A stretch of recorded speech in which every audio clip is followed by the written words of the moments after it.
嗨，大家好，我是坦平叔，今天是2025年5月29号。这一期咱们聊一聊消费降级，聊一聊这个老百姓钱都去哪儿了。这个从哪儿聊起呢？实际上要从这个拼多多聊起啊。拼多多27号公布了它的财报，它的财报一出之后导致这个拼多多股价大跌啊。为什么股价大跌呢？是因为拼多多公布的这个财报远远低于市场的预期。大家也知道拼多多过去的3年股价是节节高升它不是一度它的估值它的市值接近阿里，好像甚至超过阿里了是京东的3倍。这个咱们以前都说了，我们很多人把拼多多的成功对吧，把它这个总是跟消费降级挂钩。所以你看聊拼多多就是聊消费降级，因为拼多多的服务的人群，还有拼多多这个上面商品它的特性，让你不得不想到这就是一个消费降级还有拼多多这个它搞出来的叫什么仅退款，也是消费者津津乐道的。仅退款实际上就是导致商家竞争加剧，导致平台的竞争也加剧。所以今天聊这个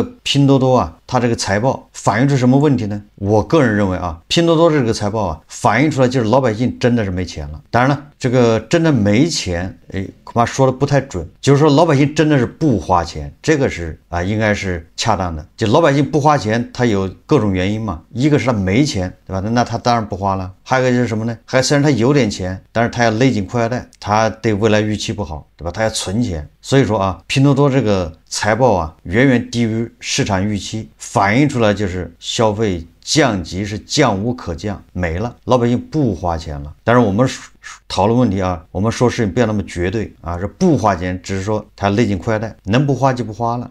这个跟政府不是一致的吗？政府不也要过紧日子吗？对吧？这个公务招待不准上酒，不准上烟，不能上高端的菜肴，一个意思就是能不花就不花了。那这个拼多多的财报它恐怖的地方在哪儿呢？就是让市场大跌眼镜的地方在哪儿呢？就是它的这个营销费用激增43%。按道理来说，它营销费用增加43%，它的收入会增加50%、60%、80%。但实际上呢，拼多多的营收增速只有10%。这个什么意思呢？你对比一下去年同期它的增速是131%，今年的增速只有10%，这就是一下就跌到冰窟窿里面，叫断崖式下跌，直接类似于崩掉了，创下了最近几个季度最低营收增速。也就是资本会看到你拼多多到头了，你再怎么折腾也就这样了。你既然到头了，你下面就要往下走了。所以说拼多多股价暴跌跌了10%几。现在它的增速跟阿里差不多了。那阿里大家都知道，它代表的是一个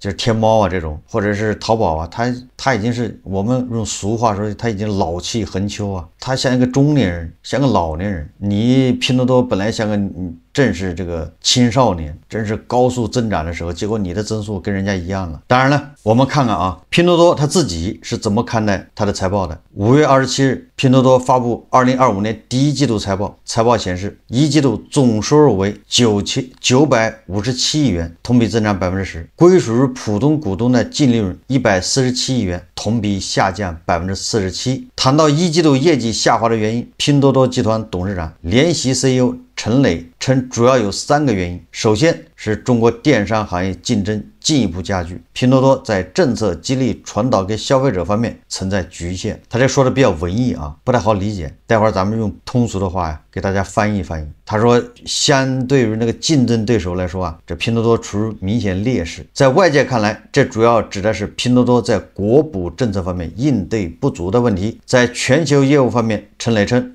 外部政策带来巨大压力。在国补方面，拼多多管理层在电话会议中坦言，拼多多业务模式在承接宏观政策中暴露出先天不足，与以自营模式为主的其他品牌比较会有劣势，这也影响到平台商家的价格竞争力。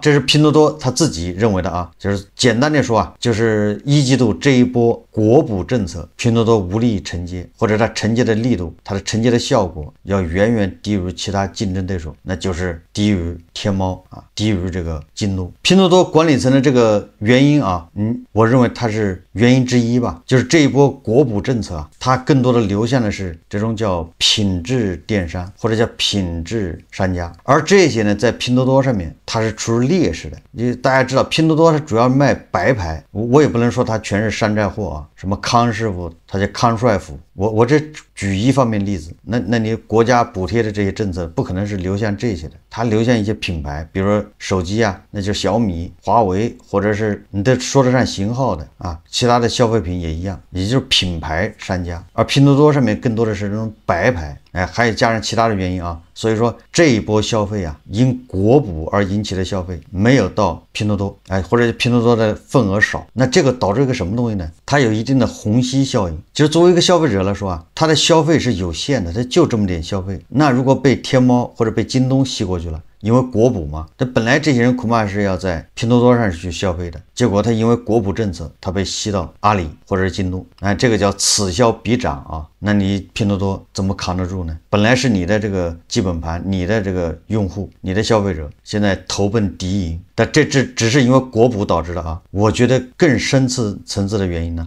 啊，不仅反映是国补导致这个变化的，国补它不能一直补啊，更深层的原因就是老百姓不花钱。就按道理来说，这个拼多多它也在搞补贴啊，它自己搞1000亿补贴，那它没有停啊，也没闲着。但是即便这么补贴，对吧？它的净利润还是腰斩47%，毛利率啊下滑了5个百分点，广告变现率也在走低。所以这个拼多多这份财报给市场传递的信号啊，远远不是什么国补导致啊拼多多这个利润在下降，增速下降，它反映出来的，它向市场传递的是我们消费的基本盘，那就是老百姓啊缩表的速度远远超过你商家内卷价格战速度。这个话怎么理解呢？也就是在过去几年啊，你只要降价就有人买，现在反映出来什么呢？你降价人也不买，就这么简单。哎，过去一辆宝马车，对吧？50万，宝马5系，哎，你降到48万，你降到45万，很多人就认为占了便宜，赶紧去买。但是现在你降到29万也没人买，为什么？消费者就说我为什么要买宝马呀？他的逻辑都变了，因为我要勒紧裤带过日子啊，我买宝马干什么？所以你降到25万我也不买，没钱。那过去是你只要一降，我占了便宜，我赶紧买，这不是观念发生变化呀？所以在过去啊，你卷低价，你还能卷出销量，你只要销量一上去，你每卖一件东西总是要赚钱的，所以说你的利润还是要涨的。现在呢，现在是你不卷低价，那消费者更不买，你卷了低价，消费者也不一定认可。所以你卷低价，你销量其实没有增加，就现在陷入一个怪圈了，就是你不卷低价，人家不买；你卷了低价，销量也没涨多少，完了你的利润是暴跌。何况啊，这个商家降价的空间它是有限的，对吧？他如果是这一次亏本卖，下次还能亏本卖吗？他一直亏本卖，他只能关门。所以我们理解就是我们老百姓的收入跟预期的下降要远远快于商家这个降价的速度，远远快于商家内卷导致的这个价格战。老百姓已经不愿意再去买，这个消费习惯啊也会发生变化。大家可以自己回忆，对吧？在几年前，你总是顺手就买个什么东西，很多人买了东西之后，很多包裹买回来都没有拆，他就是在浏览的时候，受那个广告刺激，或者受卖家秀，对吧？看着这东西挺不错的，下单买了，便宜。主要是对吧？这印象中这东西得200多，商场或者线下是500多，或者在其他地方看到是400多，这样才卖70，一看不错，他顺手下单就买了，因为便宜啊，买回来很多东西他都没拆。现在这种现象那基本上看不见了，连女性啊，她都已经开始理性消费，不是那种冲动型消费了，买回来用不上的她就不会买，对吧？这种消费观念就偏男性化呀，男性消费就是理性的，就是他用不上他不会买的，不会因为你价格便宜他就买。但女性的她有的时候她是纯粹是因为你便宜她买了，那现在呢，你便宜她也不买。网上我们看到更多的是好多人把那个衣服啊买回来一穿就退回去，对吧？有的学校不是还组织这样的事吗？演出服买来演出一结束退回去，薅商家的羊毛。我们还以汽车为例啊，最近咱们聊的比较多的就是这个汽车圈要出恒大，现在车企纷纷在降价在卷，说明汽车行业的竞争啊非常惨烈。我刚才也说了啊，你前2年汽车降价，好多人还买，跟占了什么大便宜一样。慢慢的啊，你降价就没有用了，就降价它也有一个边际效应啊，你降到一定程度没有用了，你再降刺激不了，车企它也不能无限制降啊。对吧？50万的车，它这个降到5万，它降来降去还是降到自己成本附近，比成本价浮动高一点或者低一点，它不能无限制降。那么当降价这一招啊，刺激效果不明显的时候，也就是这个数据啊越来越不好看的时候，那车企为了这个漂亮的销售数据，那怎么办呢？就像那个空调、彩电、白酒等等啊，任何行业一样，车企就会向经销商压货，对吧？把我的库存里面东西送到经销商库存里面去，库房，那经销商只能接受啊，你不接受，把你代理权给你取消掉，你不接受，你就没有好的这个经销政策，所以说经销商他只能接受啊。那经销商手里淤了这么多货怎么办呢？这么多车，所以啊，经销商他只好降价，把它塞到消费者手上，把钱拿回来。但是消费者现在也不买呀，消费者没钱，所以他车卖不动，所以这个汽车经销商他就想出各种各样的这个办法啊，各种各样的优惠政策。总之，就像那个卖房子一样，就是骗消费者，你赶紧去买一辆车，对吧？给你办各种车贷，你只要付一点点钱，你就可以把车买走，然后每个月还多少利息。这个车贷跟房贷一样啊，它也算是优质贷款，就优质资产。但是现在这种车贷的坏账率也是一路飙升啊，很多人把车买回去之后，发现自己无力这个还贷款，失业了，破产了，找不到工作，也就是经销商想通过这个卖车也很难了，零首付卖汽车，那经销商只好找这个银行，对吧？把车想办法押给银行，你多贷点款给经销商，但是银行它也考虑风险啊，你把车子押给我，这车子不值钱，对吧？这车子市价啊10万，你这个现在价格卷得这么厉害，这个月10万，1年以后恐怕就变成5万了。你说银行怎么敢给他贷款？贷多少合适呢？到时候5万都卖不掉，对吧？新的车型一出啊，老的车型根本就不值钱。那这些经销商没办法，对吧？还可以拿国家补贴，这个新车啊，通过造假啊，完成一系列的这个上牌手续，显示是卖出去了，实际上从没有上过路，对吧？新车直接就流转到二手车市场，变成0公里二手车。但是现在国家的补贴也不是那么好拿的，这地主家也没有余粮啊，对吧？现在政府都号召勒紧裤带过日子，过紧日子，所以你要从他那拿钱，他不是监管越来越严了吗？对吧？现在你看主管部门召集这汽车厂商开会，就研究怎么堵住0公里二手车。你看对经销商来说啊，这些条条大路都把你堵死了。这些车企、这些经销商，大家原本想着就是，对吧？咱们扛，咱们熬死同行，倒下一个算一个，最后啊，只剩下我自己就活了。结果啊，汽车厂商、经销商发现啊，这个越熬时间越长，越看不到尽头啊。老百姓刺激不动了，钱回笼的速度啊，突然一下子就变慢了。现在商家拼的就是自己家底的厚度，家底厚的还能扛一扛，家底不厚的暴雷，杠杆用得高的暴雷。无论是现在车企内卷，对吧？打价格战，经销商暴雷，还是这个拼多多增速见顶，利润暴跌，最终指向就是老百姓越来越不愿意花钱，越来越不愿意消费。你国家可以补贴啊，国补，但是你国补只是把这个老百姓本来是下个月或者下下个月花的钱提前到这个月花而已，它不会增加老百姓的消费。我们家这空调啊，现在还能用，你说我给我空调补贴，我就会把这空调换掉吗？我换这空调，你补贴给我800，我自己要掏2000，那我为什么不这个空调接着用呢？是不是这个逻辑啊？现在大家消费理念已经变了，不该花的钱坚决不花了，对吧？你政府公务招待不喝酒，这不就是不该花的钱不能花了吗？那韭菜也一样啊，老百姓也一样，不该花的钱坚决不花。这个还不能简简单单认为老百姓没钱了，对吧？当然有一部分人是没钱了啊。我觉得最主要的还是信心，大家总觉得未来不太好，预期不好，有一批人负债。昨天咱们看了一个数字，对吧？现在年轻人里面只有15%不到的人没有负债，85%的都有负债。实际上1998年啊，这个国企大下岗，很多人都知道啊，可以去这个百度一下，叫下岗分流，什么减员增效等等。现在呢，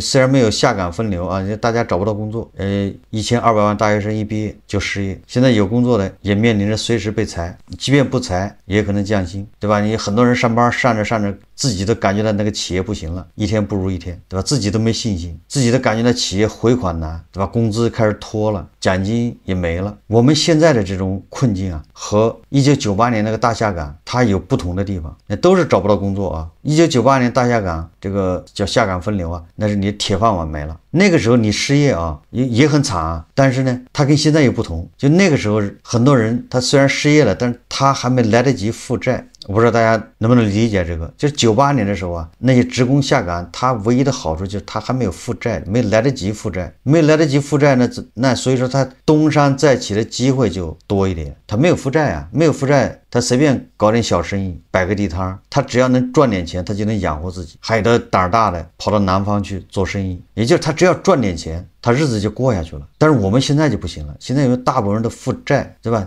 很多人成了房奴，买了个房子，按揭贷款要还，刚才说买了个车子，车贷要还，他已经负债了。好，你没有车子，没有房子贷款，但是你有孩子了，这个和98年不一样，98年有个孩子花费没现在这么大呀，对吧？也是给口吃的就行。那个时候教育也卷，但是不像现在这么花钱呢。所以说那个时候养孩子成本没有现在高，所以你看那个时候人口出生率还高啊，那时候一年新生儿还2000万呢，现在只有几百万、700万，为什么呢？所以你看你一对比你就发现了，同样是失业，98年那个失业也很悲惨，但是没有现在这么可怕。现在失业你就是破产，破产你后面你就想爬都爬不起来，因为你已经上了失信名单，你成了老赖，对吧？你的房子被银行拍卖了，完了你还倒欠银行一笔钱，你前半辈子白干了，你还倒欠银行一笔钱，仅仅是因为你买了房子就是负债了。所以你看现在失业这个危害啊，这个对人的影响远远大于98年。虽然都是失业98年失业，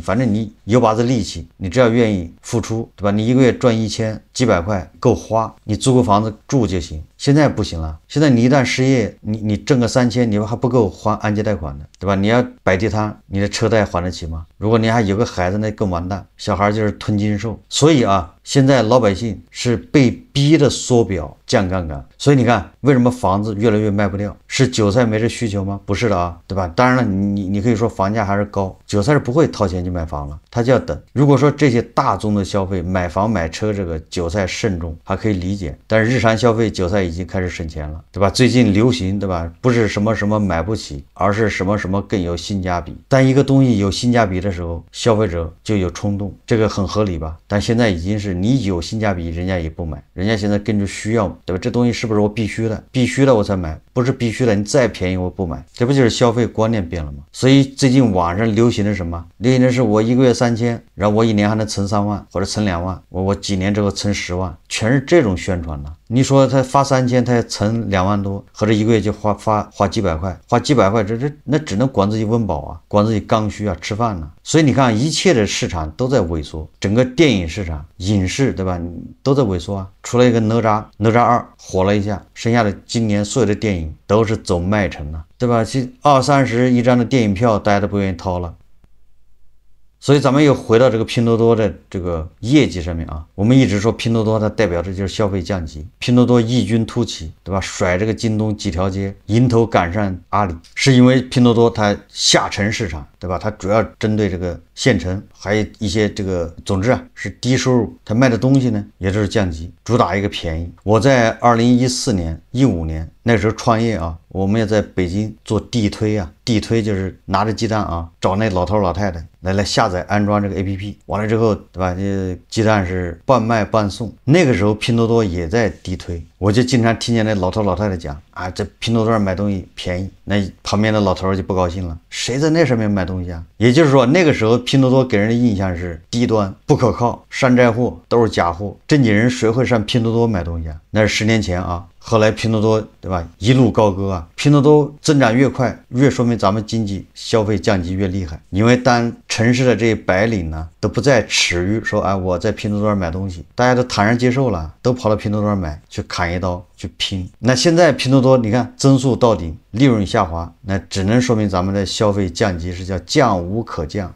所以说从拼多多财报就可以看出，咱们这个想通过刺激内需对吧，拉动内需，这个不是那么一句话的事，越刺激内需越少，没了。要怎么解决呢？说来说去还得从这个信心上面解决，也就是让大家能够感受到，让大家对未来有信心，信心比黄金重要那怎么提振大家信心呢？一旦你有了信心，你总觉得你未来会更好，你明年会比今年好，所以你该花你就会花，对吧？你再不会热衷迷恋于存钱。那怎么让人觉得未来会更好呢？会有信心呢？对吧？那更多的一个就是保障体制健全完善这种保障体制。第二个就是要更加重视公平，更加注重分配。如果这些问题不解决你一味的刺激是没有用的，对吧？我认为啊，你刺激只能会让消费提前透支，对吧？提前就是什么意思啊？我本来下个月花的钱，我现在花了，那我下个月就不花了。也就是说，你刺激的话，它总量是不会变。那你说这么刺激有什么用呢？没有增量。本来说刺激是要有出来增量啊，没有增量。前几天咱们也讲了个节目，说的是现在的存款，我们现在的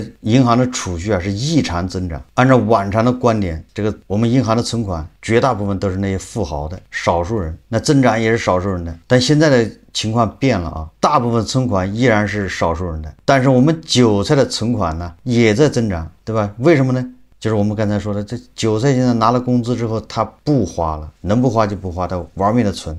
所以韭菜的存款也在涨，虽然韭菜的存款的绝对数值啊还是占比很小，但它也在异常增长，都不花，对吧？那些富豪，那些1%的人，你人数太少，你让他花，他还能花什么呢？你让他买10个电冰箱，多买几辆新能源汽车，有什么用呢？现在已经进入叫恐怖螺旋啊时期，越这样老百姓越不消费，越不消费，商家就越得要降价，对吧？积极自救啊，不能坐以待毙啊，越降价，它的利润越低，越低，对吧？这个他要么裁员，要么降薪，裁员降薪，老百姓收入越下降，收入越下降，越不花钱，是不是一个恐怖螺旋呢？好，这期节目啊，我们就聊到这里，感谢大家收看。如果喜欢我的节目，欢迎订阅转发，也可以在下方留言评论，谢谢大家。